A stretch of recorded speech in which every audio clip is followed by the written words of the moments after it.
vamos falar sobre a criação dessa playlist. Afinal, ela se chama Pensamento Político Espírita. Há um pensamento político espírita? É isso que eu vou falar rapidamente.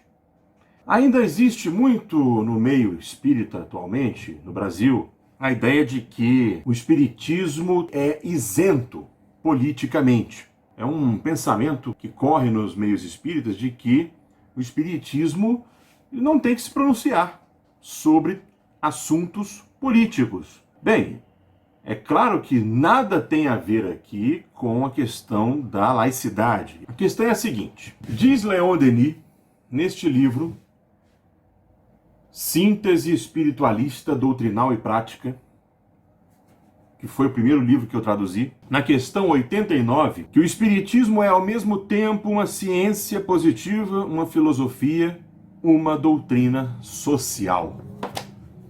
Esse é o ponto.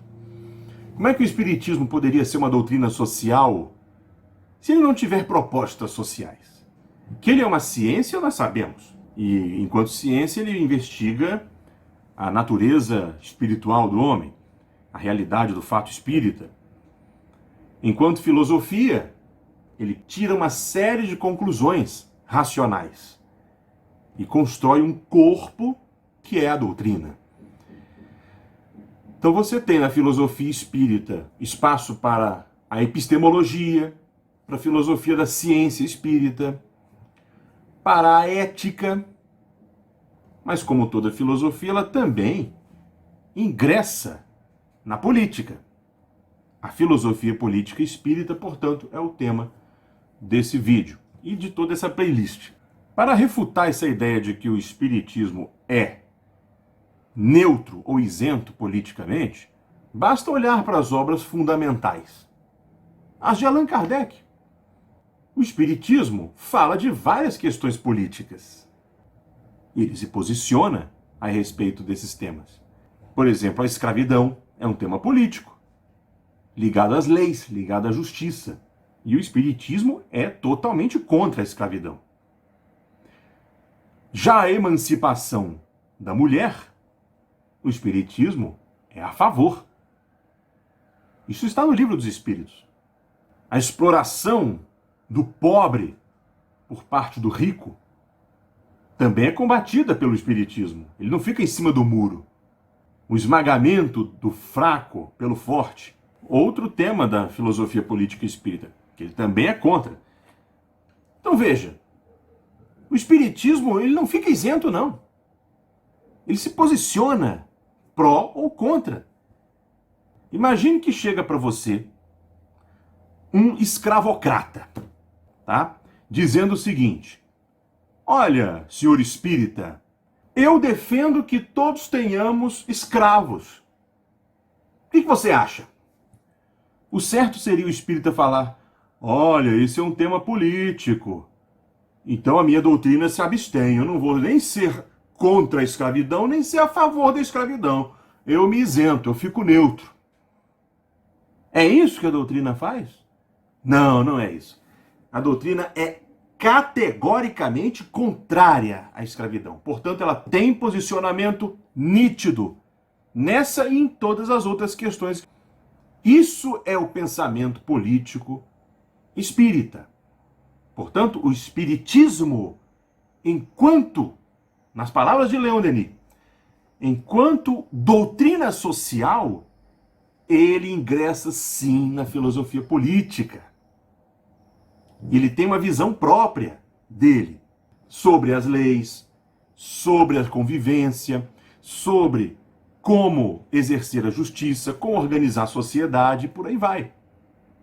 Essa playlist eu vou mostrar vários assuntos ligados a isso.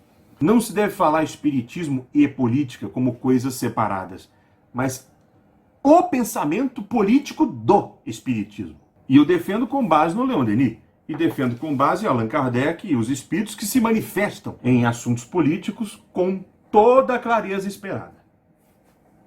Bom, temos que falar aqui também que há dois planos da política. O plano teórico, filosófico, e é nesse que nós estamos, tá?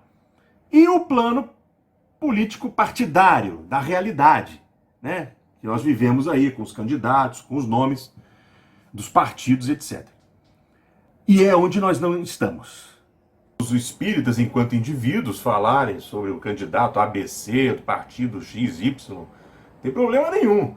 Aliás, é super importante que os espíritas se politizem, que toda a sociedade se politize bastante. Enquanto doutrina, ela não se fixa a um partido ou a um candidato, claro que não. Ela vai se prender aos conceitos. A gente vai abordar nesse sentido. Há que se distinguir, então.